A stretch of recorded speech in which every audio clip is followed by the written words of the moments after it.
V1 V2, ठीक ना।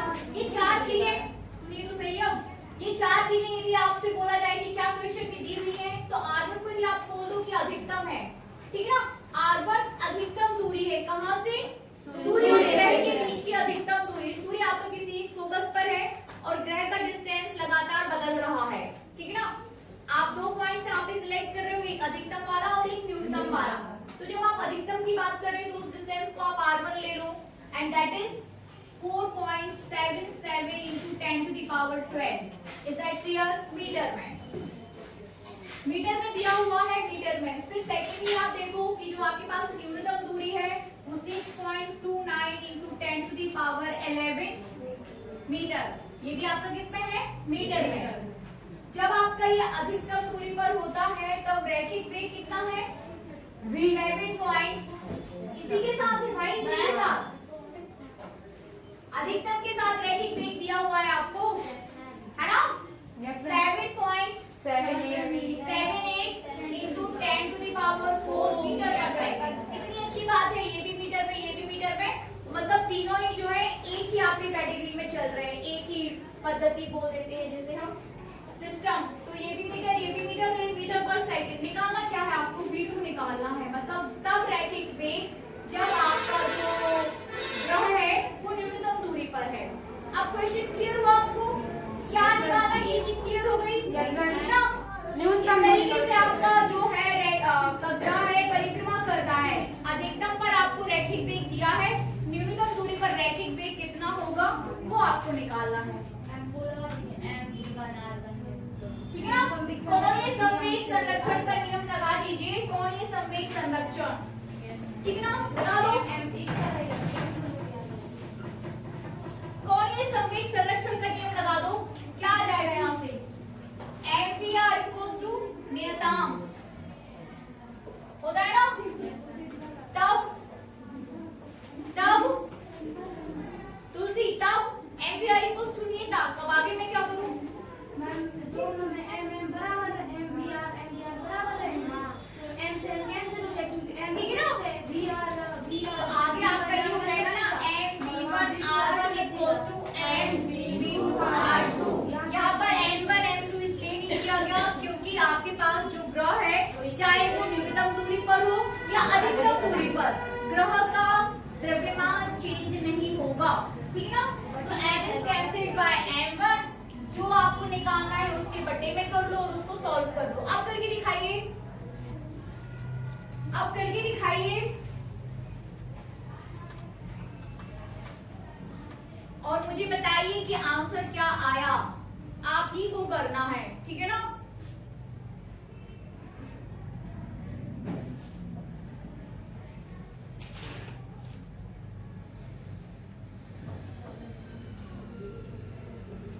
आपको ही करना है, करके दिखाइए।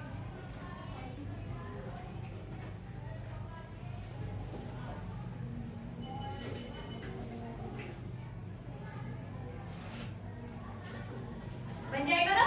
निकालना क्या है आपको? V2, ठीक है ना।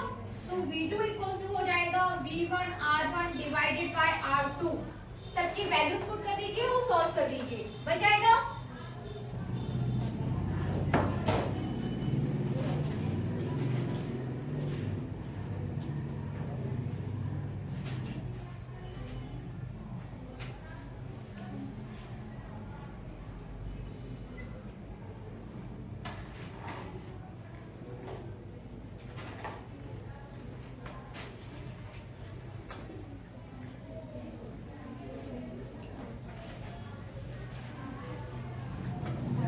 जय हिंद। हो गया, कर लेना आप लोग, है ना, कर लोगे। चलिए नेक्स्ट क्वेश्चन लिखिए। अगला लिखिए, दो ग्रहों की सूर्य से दूरियों का अनुपात। ये साफ कर रही हूं मैं, अब आप कर सकते हो, इस फॉर्मूले से आपको कर लेना है, ठीक है ना। लिखिए, दो ग्रहों की सूर्य से दूरियां क्रमशः, ये साफ कर दूं। दो ग्रहों की, अब आप दो ग्रह की बात कर रहे हो, है ना। सूर्य से दूरियों का अनुपात का अनुपात 5.2 अनुपात 1, ये दिया है अनुपात 5.2 अनुपात 5.2 अनुपात 1, ठीक है ना। सूर्य से दूरियों का अनुपात 5.2 अनुपात 1 रेशियो में दिया हुआ है। अब लिखिए उनके सूर्य के परितः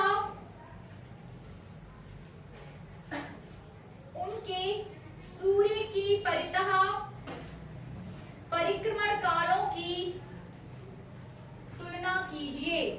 सूर्य के परितः परिक्रमण कालों की तुलना कीजिए। परितः परिक्रमण काल की तुलना कीजिए, ठीक है ना। ये आपके फोकस पर सूर्य और ये दो ग्रह चक्कर लगा रहे हैं। अब दो ग्रह हैं आपके पास, एक 5.2 और दूसरा 1। रेशियो दिया है, दूरियों का रेशियो दिया है, अनुपात दिया है, ठीक है ना। जिस तरीके से आपको किसका अनुपात दिया है, ये दूरियों का, आपको किसका निकालना है, परिक्रमण काल का, मतलब आवर्तकाल। हाँ आवर्तकाल, परिक्रमण काल का अनुपात। जिस तरीके से ये अनुपात में है ना, वैसे आंसर भी आपका किस में आएगा, अनुपात में। निकाल दो।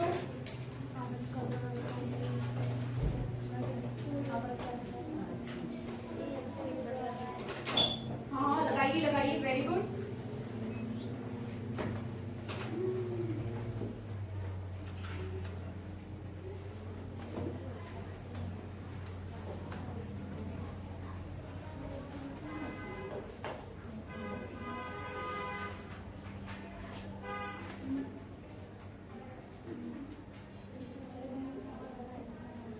अधिकतम और न्यूनतम दूरी का अनुपात। इसमें हम अधिकतम और न्यूनतम दूरी की बात दो ग्रह हैं। अब दो ग्रह हैं, ठीक है ना, दो ग्रह हैं, ठीक है ना। ये सूर्य, ये ग्रह और दूसरा ग्रह है ये। इसका सूर्य से दूरी 5.2, तो इसकी 1 या इसकी 1 कर लो, इसकी 5:2 कर लो, जो पास में है, ठीक है ना। अनुपात है, अनुपात है, माना कि आप लोग अनुपात वाले क्वेश्चन सॉल्व करते हैं ना, x इंटू करके। चलो करके दिखाइए। आवर्तकाल का अनुपात चाहिए।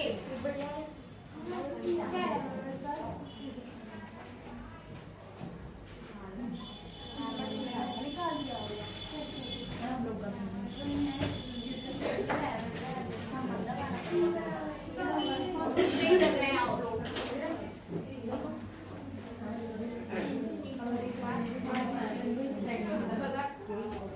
ऐसा हमने कैसे किया? लग तो नहीं रहा मुझे, हम सही से देख लो। बता क्यों नहीं रहे हो? अरे आपसे पूछ रहे हैं आंसर क्या है? आवाज नहीं कहाँ है? समय तो दिया है।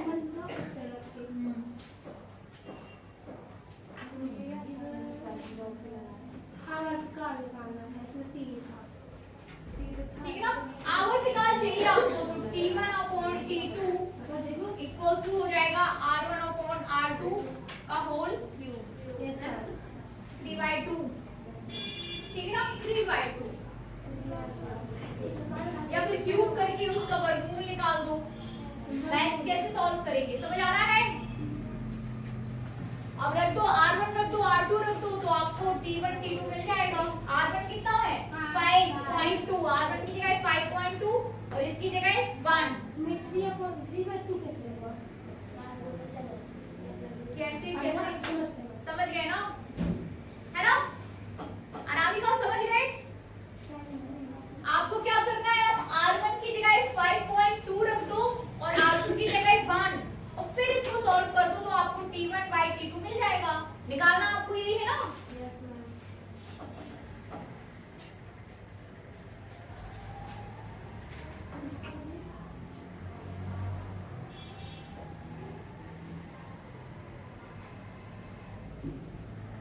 चलिए हेडिंग दीजिए, गुरुत्वाकर्षण का सार्वत्रिक नियम, यूनिवर्सल,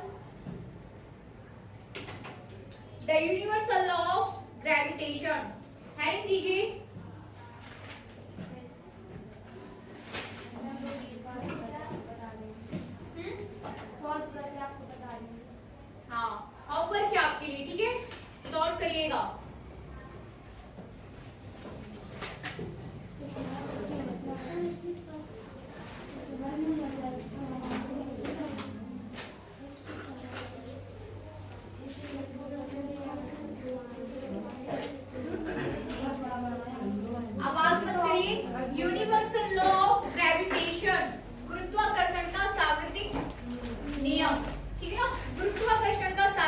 नियम।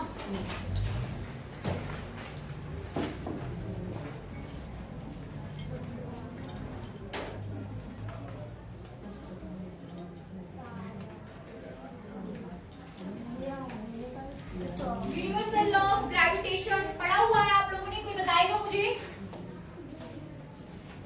क्या बात, क्या नहीं पढ़ा? मैं पढ़ा बनाए थे मैं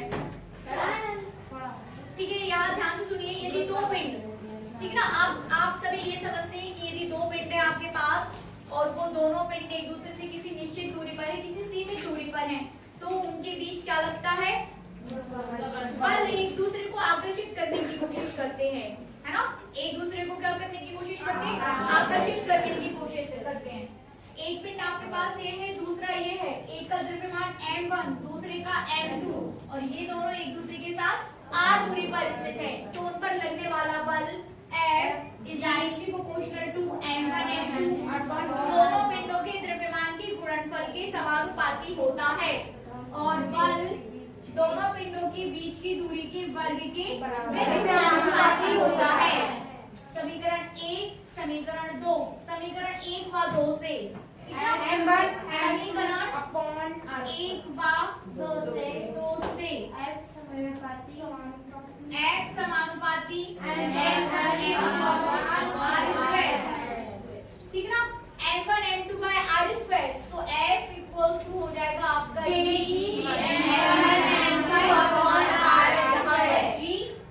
गुरुत्वाकर्षण नियतांक है। सार्वत्रिक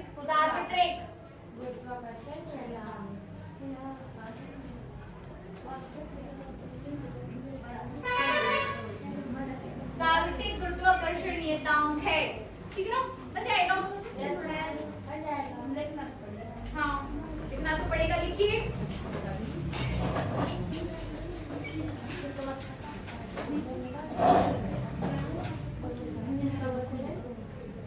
लिखिए, ब्रह्मांड का प्रत्येक कण, नोट कर लीजिए, थोड़ा सा मैं नोट करा देती हूँ ना व्यवस्थित। ब्रह्मांड का प्रत्येक कण, चौक नहीं है अपने पास? चौक लिखा है ये, आराम का चौक लिखा है। ब्रह्मांड का प्रत्येक कण दूसरे कण को आकर्षित करता है,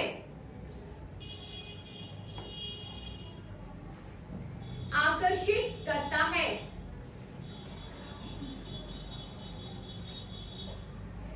तथा किन्हीं भी दो कणों के बीच, तथा किन्हीं भी दो कणों के बीच लगने वाला आकर्षण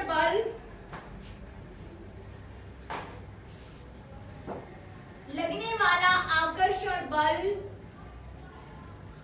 उनके द्रव्यमानों के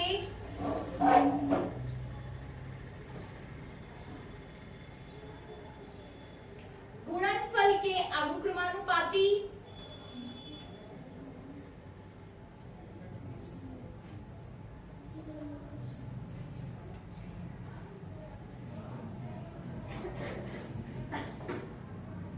तथा उनकी बीच की दूरी के द्रव्यमानों के गुणनफल के अनुक्रमानुपाती तथा उनके बीच की दूरी के वर्ग के व्युत्क्रमानुपाती होता है, व्युत्क्रमानुपाती होता है। इस बल की दिशा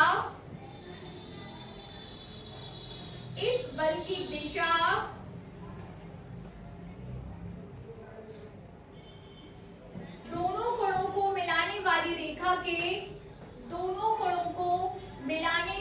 रेखा के अनुदिश होती है, ठीक है? रेखा के अनुदिश होती है।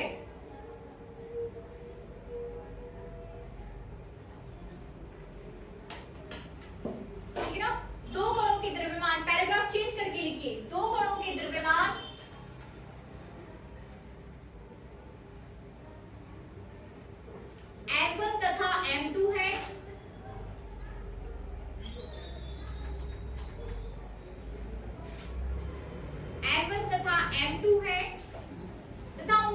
की दूरी r है,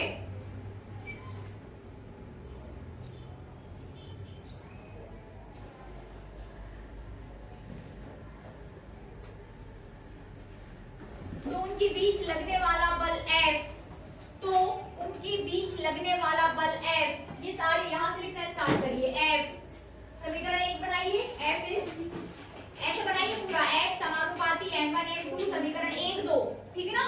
इतनी भी थ्योरी लिखने के बाद ऐसा लिखिए, F समानुपाती m1 m2 समीकरण 1, फिर आगे लिखिए F समानुपाती 1/r² समीकरण 2, समीकरण 1 व 2 से पूरा लिख लीजिए जैसा बोर्ड पर है,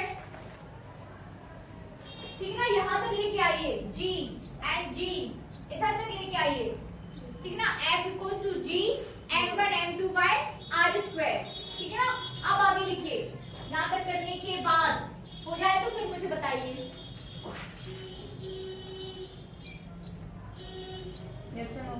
हो गया, बबली हो गया, जल्दी करिए।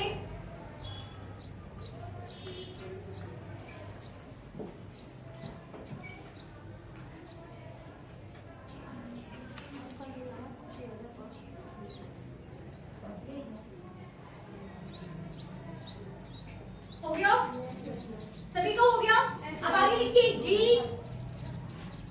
लिख दो G, G सार्वत्रिक गुरुत्वाकर्षण नियतांक है,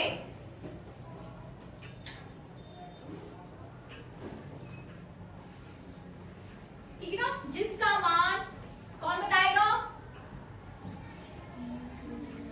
जिसका मान लिखिए 6.67 into 10 to the power 11, ठीक ना। 6.67 into 10 to the power 11 minus 11, हाँ 6.67 into 10 to the power minus 11 newton metre square पर किलोग्राम स्क्वायर, ठीक है ना। कैसे निकालोगे आप जी का, जी की यूनिट निकाल के दिखाओ, निकाल के दिखाइए तो फिर न्यूटन मीटर का यहाँ देखिए F इक्वल्स टू आ गया आपके पास G m1 m2 by r², G का आपने मान लिखा है 6.67 into 10 to the power minus 11। अब हमें रखना है इसकी यूनिट मात्रक, तो कैसे निकालेंगे मात्रक, यहाँ देखो G इक्वल्स टू आपके पास हो जाएगा F r² divided by m1 m2, ऐसा होगा ना। Yes, F r² divided by m1 m2, ठीक है। F का कितना, F की यूनिट क्या हो जाएगी, न्यूटन, R की मीटर स्क्वायर, ठीक है ना, divided by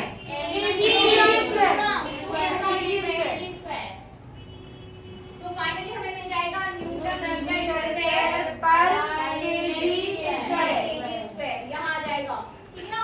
Newton metre square पर केजी स्क्वायर आ गया ना। 6.67 into 10 to the power minus 11, आपको यूनिट याद नहीं है आप निकाल सकते हो मात्रक,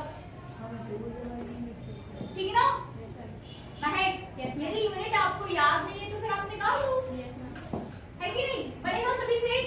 तो ये आपने यूनिवर्सल ग्रेविटेशन लॉ देखा, F आपने G का मान देखा, G की यूनिट देखी, ठीक है ना। अब नेक्स्ट लिखिए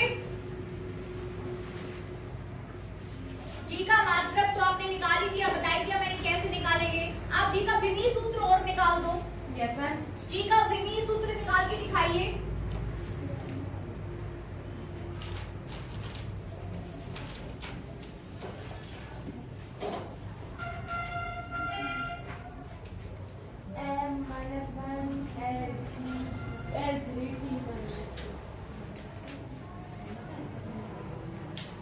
फटाफट G का विमीय सूत्र क्या आया, बोर्ड पे निकालो।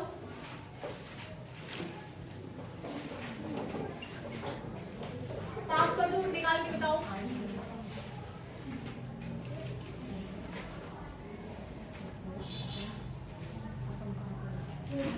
न्यूटन का बल का केंद्रीय सूत्र सब सॉफ्ट दिख रहा है सभी को? हाँ मुझे निकालिए। फिर मीटर का ml2 ये हाँ माइनस में लगाया था आपने। और केजी का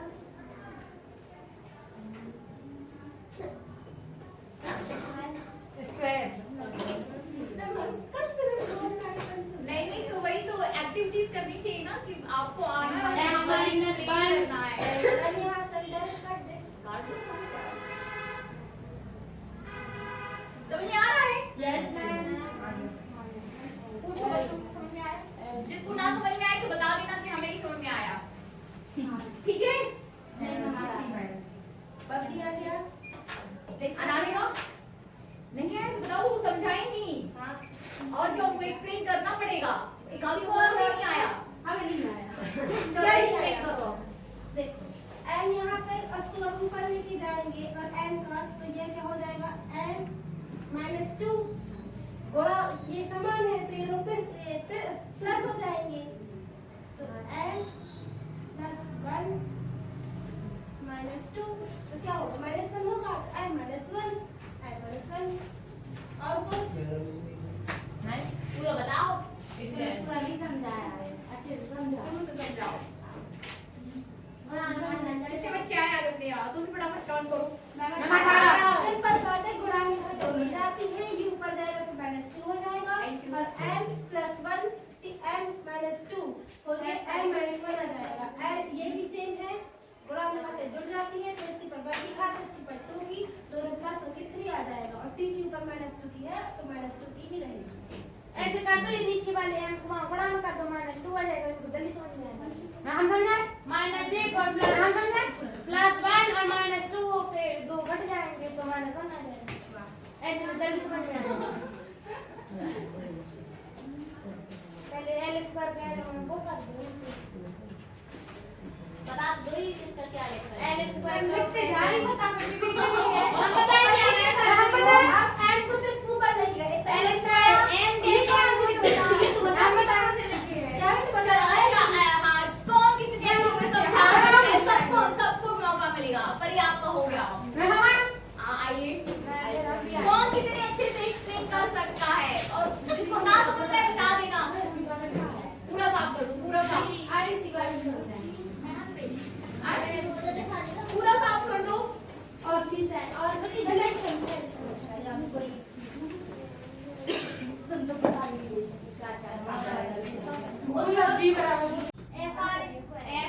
हम अच्छा बोल रहा है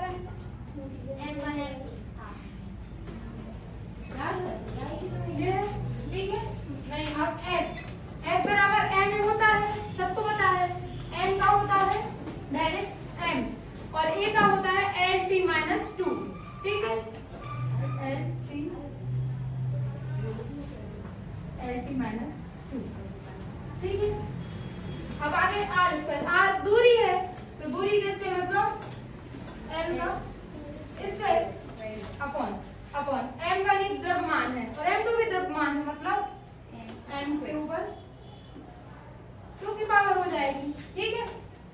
अब देखो इधर एक एंड है और इधर दो एंड है ठीक है। एक m से एक m कट जाएगा तो सीधी घात कट जाएगी इससे। अब l के ऊपर 1 की पावर और इधर 2 की पावर है गुणा में घातें आधार समान होने पर गुणा में घातें जुड़ जाते हैं 1 और 2 3 हो जाएंगे तो l टू दी पावर 3 और जो ये मतलब नीचे था प्लस का m ऊपर जाएगा तो इनवर्स में आ जाती है तो m -1 और फिर जो ये t था t -2 था तो कुछ था नहीं t तो जब हो गया ठीक है आपने भी सही किया था। ये भी बताओ कि क्योंकि उसका वो है ही मतलब व्यापक रूप है MLT सेंटर में आप MLT ही देखिए चेक करेंगे। लाइक सब लोग एक जैसा नहीं बना लिए जाते हैं एक जैसे तो फिर आप कैसे करोगे फिर इसी ग्रेविटेशन लॉ को ये विभीय सूत्र को फिर आप L3n-1 कोई Lt-2 आप अपने तरीके से MLT लग लो फिर तो वो सब अव्यवस्थित हो जाएगा। इसलिए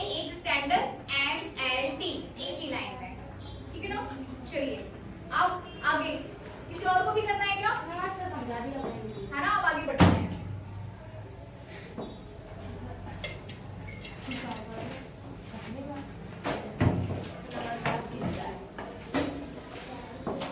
इसके बाद आगे देखिए, अब क्या रह गया है हमारे पास? स्मॉल जी। स्मॉल जी को एक्सप्लेन करिए।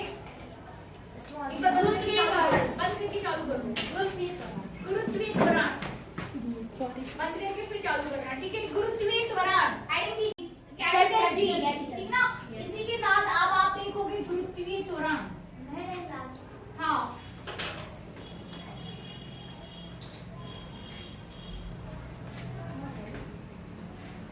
गुरुत्वीय त्वरण स्मॉल जी, ठीक ना? कभी आप कैपिटल जी देखते हो तो कभी आप स्मॉल जी।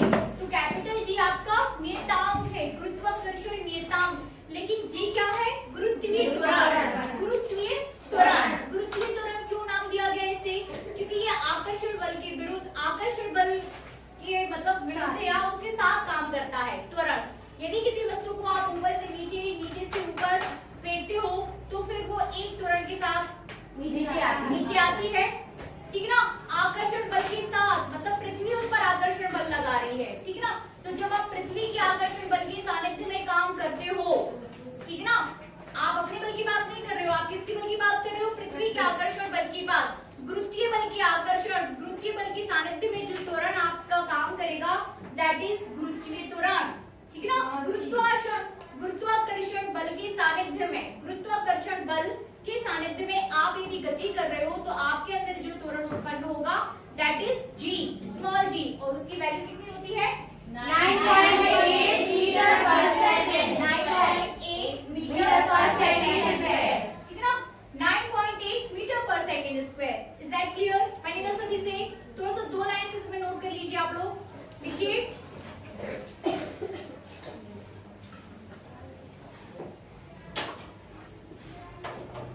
स्वतंत्रता पूर्वक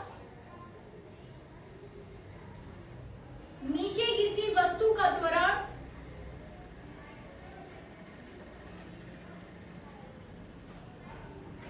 नीचे गिरती वस्तु का त्वरण वस्तु के द्रव्यमान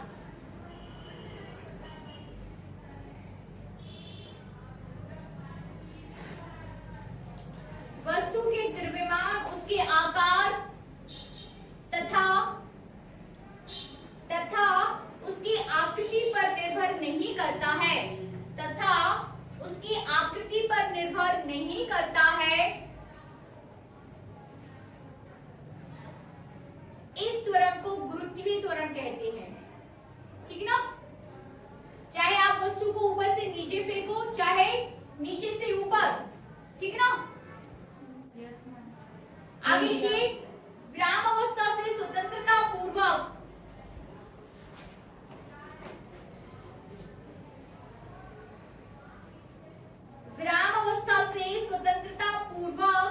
नीचे गिरती वस्तु के वेग में पृथ्वी के आकर्षण बल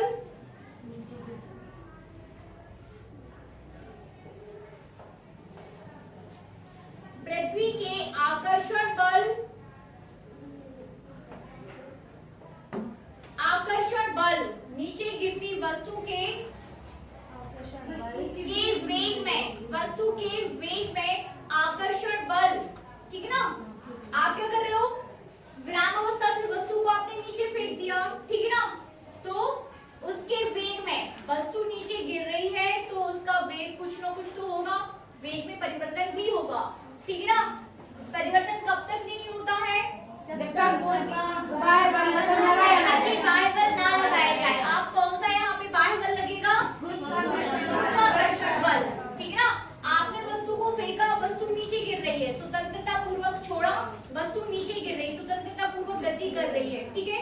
गति कर रही है, उसके वेग में तभी परिवर्तन होगा जब उस पर बल लगाया जाएगा, ठीक है ना? और वो बल कौन लगा रहा है? पृथ्वी, ठीक है ना? तो आपने लिखा है ना आकर्षण बल, उस आकर्षण बल ब्रैकेट में लिखिए गुरुत्व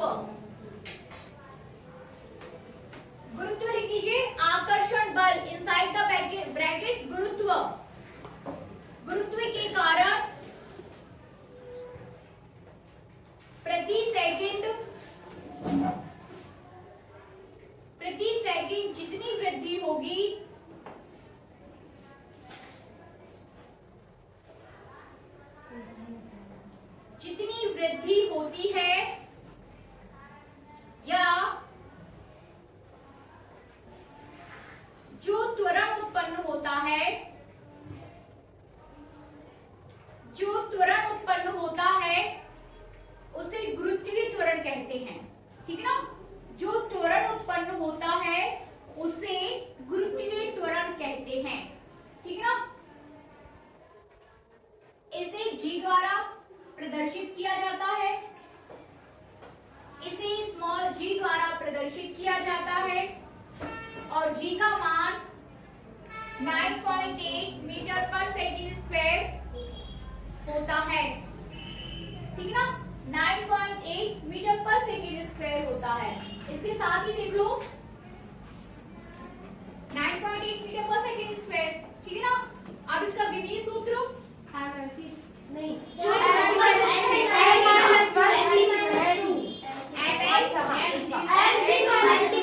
ठीक है ना, इसका विमीय सूत्र m0lt-2। ये इसका क्या हो जाएगा, विमीय सूत्र m0lt-2 विमीय सूत्र। ठीक है, बनेगा। तो आपने आज जी देखा, कैपिटल जी देखा। अब हमें जी, कैपिटल जी और जी दोनों में अंतर करना है। ठीक है ना, एक साइड लिखिए कैपिटल जी और दूसरी साइड हो जाएगा आपका जी, और आप ही को इसके अंतर बताना है। यस सर, ठीक है ना। आप अपने मन से सब बच्चे एक एक करके अंतर बताएंगे मुझे।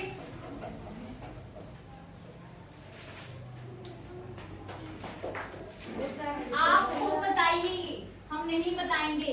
जी और जी में अंतर आप बताते जाइए, मैं लिखते जा रही हूँ। मैम जी गुरुत्वीय त्वरण है। हाँ, और जी गुरुत्वीय त्वरण। किरण का एक हो गया। ठीक है, क्या बोला किरण आपने? जी गुरुत्वीय त्वरण है। गुरुत्वीय नियतांक है। ठीक है, और जी त्वरण गुरुत्वीय त्वरण है। मैम लिखने से तो हो जाएगा। हम बोल रहे हैं, हम बोल रहे हैं। हम बोले कोई भी बोलो। जी का मान 6.7, very good, 6.67 into 10 to the power minus 6.67 into 10 to the power minus 11 metre पर। देखो न्यूटन मीटर स्क्वायर अपॉन इसका 9.8 मीटर पर सेकंड। ठीक है, बताइए खुशी। 9.8, यहाँ पे मान कितना है? 9.8 मीटर पर सेकंड स्क्वायर। जी का, कैपिटल जी का विमीय सूत्र m-1। आपका हो गया, बैठ जाइए। आपने जी का मान बताओ तो दिया, मैंने क्या बताया? आप बताने दीजिए। नहीं, हाँ वेरी गुड, आप बताइए। जी कैपिटल जी का विमीय सूत्र m-1 L3। आप एक मिनट मुझे लिखने दीजिए, क्या है विमीय सूत्र? m-1 L3 t-2। बैठिए। अब कोई और बताएगा यहाँ पे विमीय सूत्र? अनामिका का बताइए। मैम n शून्य n चाहिए भाई, क्या ब्रैकेट तो बड़े बोलो। n शून्य बैठिए। ठीक है, देखिए यदि मैं आपको ऐसे बता दे रही तो मजा नहीं आता। चीजें आपके पास है, आपको खुद दिमाग लगा के उसको अलग अलग करना है। ठीक है ना, आप विस्तार से कैपिटल जी को समझ गए, आप विस्तार से कैपिटल स्मॉल जी को समझ गए, लेकिन अब उसमें अंतर करने का टास्क आपको खुद करना है। चलिए, अभी और भी अंतर हो सकते हैं, बताइए।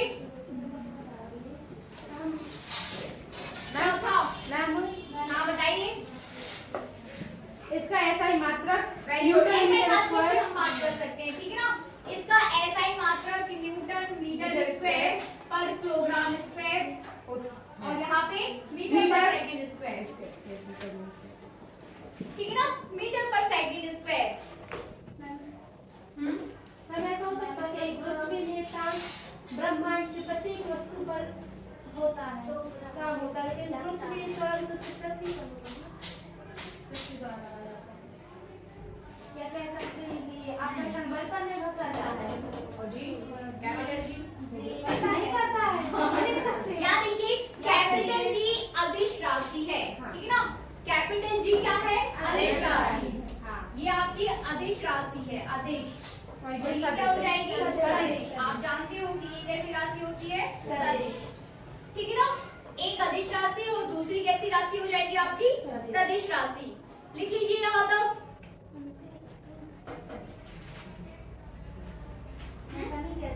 क्या? स्मॉल जी नहीं करता।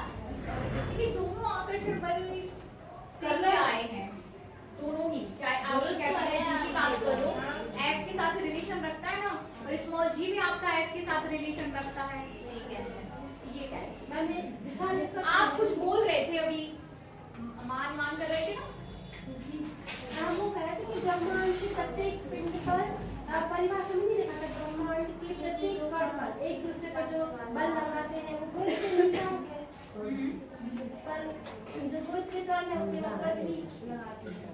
देखिए आपने देखा ना कि जी का मान ये पृथ्वी पर है, ये ठीक है, और ये ब्रह्मांड पिंडों पर ब्रह्मांड के सभी आप ऐसा बोल सकते हो कि कैपिटल जी का मान जो है प्रत्येक स्थान पर नियत है, ठीक है ना?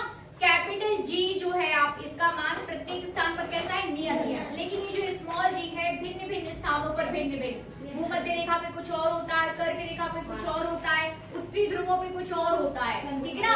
9.8 मीटर पर सेकंड तब है जब आप उसको स्वतंत्रता पूर्वक नीचे डाल रहे हैं, ये तब के लिए है, ठीक है? तो कैपिटल जी ये पांचवा था। छठवीं में आपके पास आ जाएगा कि कैपिटल जी का मान प्रत्येक स्थान पर नियत है, ठीक है ना? कैपिटल जी प्रत्येक स्थान पर नियत है और स्मॉल जी बदल जाता है, मतलब भिन्न भिन्न स्थानों पर भिन्न भिन्न होता है, ठीक है? कर लीजिए यहाँ तक।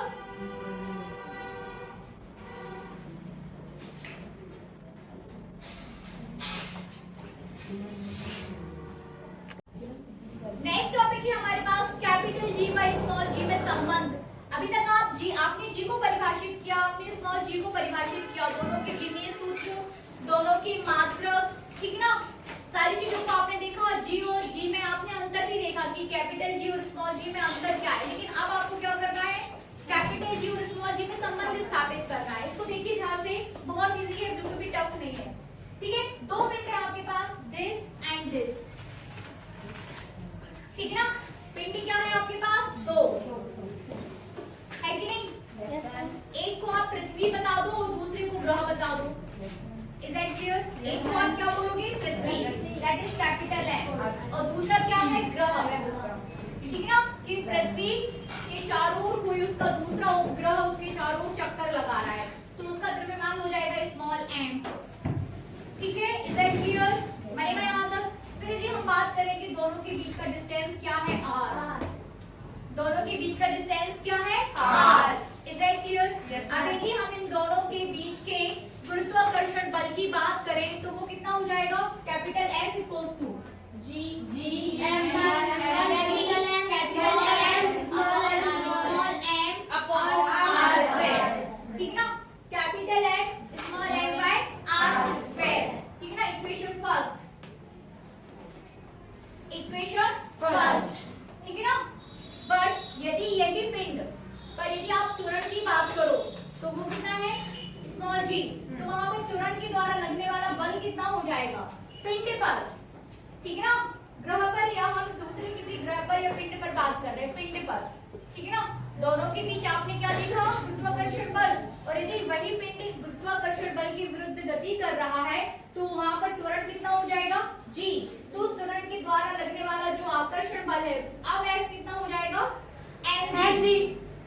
mg, समीकरण 2, समीकरण 1 व 2 से, ठीक है ना? संतुलन की स्थिति में समीकरण 1 व 2 से F इक्वल्स टू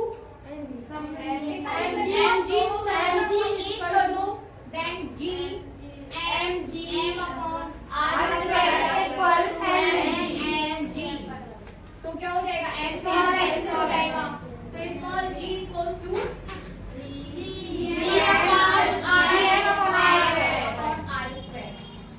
संबंध आ गया, यही संबंध है। G small g equals to capital Gm by r square. कर लीजिए, लिखिए, मैं बोल रही हूँ, माना कि पृथ्वी का द्रव्यमान कैपिटल M तथा त्रिज्या कैपिटल R कर लो, ठीक है ना। पृथ्वी की त्रिज्या क्या है? Capital R। पृथ्वी का द्रव्यमान यहां पे हम बात कर रहे हैं,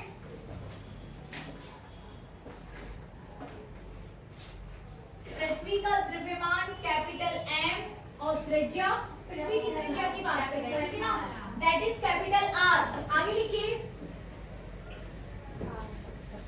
माना पृथ्वी के तल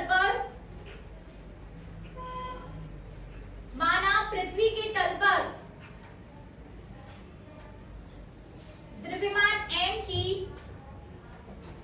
एक वस्तु रखी है, ठीक है ना, पृथ्वी के तल पर स्मॉल है, स्मॉल है।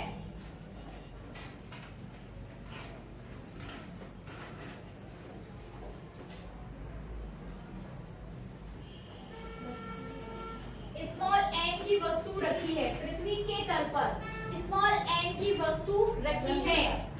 आगे लिखिए, वस्तु की पृथ्वी के केंद्र से दूरी, वस्तु की पृथ्वी के केंद्र से दूरी कैपिटल R है, वस्तु की स्मॉल r कैपिटल R। यहाँ देखो कैपिटल R, देखिए जो मैंने यहाँ पे बताया ऐसे भी कर सकते हो, ठीक ना, कोई दिक्कत नहीं है। दूसरा आप ऐसे भी कर सकते हो कि आपके पास क्या है, कोई ये पृथ्वी है, इसकी त्रिज्या क्या है, कैपिटल R, और इस पृथ्वी का द्रव्यमान क्या है, कैपिटल M। इसकी त्रिज्या पर, त्रिज्या जितनी दूरी पर कोई दूसरी वस्तु रखी है उसका द्रव्यमान क्या है, M। तो दूरी कितनी हो गई, केंद्र से दूरी कैपिटल R हो गई, केंद्र से दूरी क्या हो जाएगी, कैपिटल R। लिखिए, न्यूटन के गुरुत्वाकर्षण नियम से, न्यूटन के गुरुत्वाकर्षण नियम से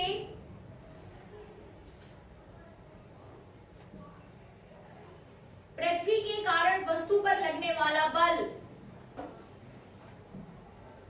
पृथ्वी के कारण वस्तु पर लगने वाला बल कैपिटल F इक्वल्स टू, ये आ जाएगा आपका G(m(m)y(r²), ठीक है ना, कैपिटल R², G(m)m)y(r²। समीकरण 1,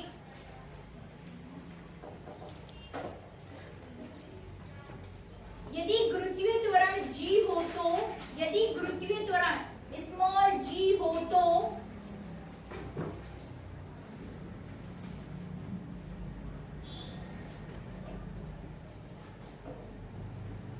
स्मॉल g हो तो न्यूटन के द्वितीय नियम से, न्यूटन के द्वितीय नियम से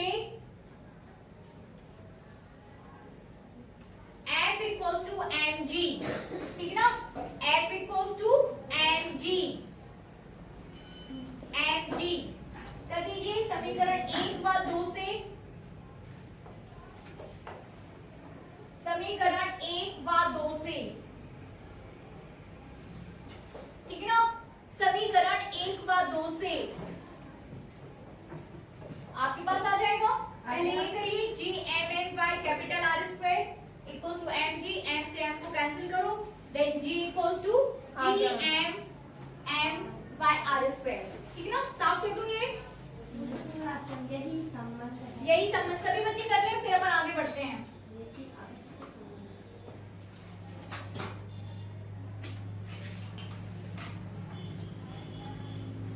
बन जाएगा ना, अभी के भी बन जाना चाहिए, ठीक है ना।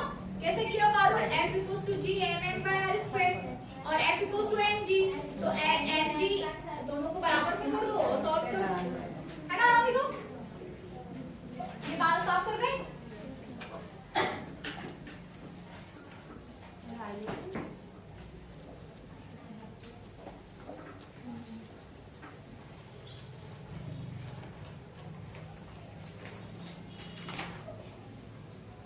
तो G और G में क्या संबंध मिला आपको, G स्मॉल g बराबर Gm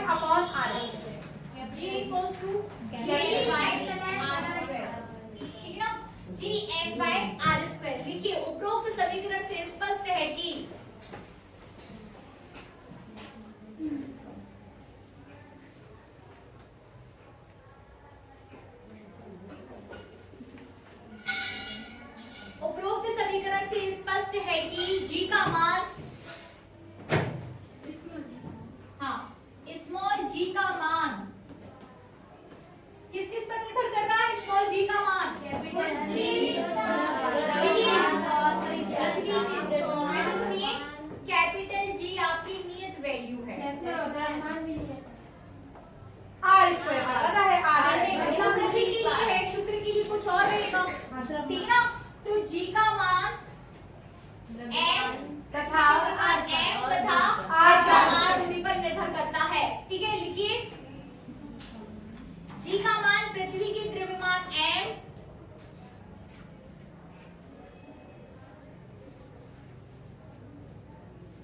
जी का मान पृथ्वी की द्रव्यमान m तथा पृथ्वी की त्रिज्या r पर निर्भर करता है, ठीक है ना। जी का मान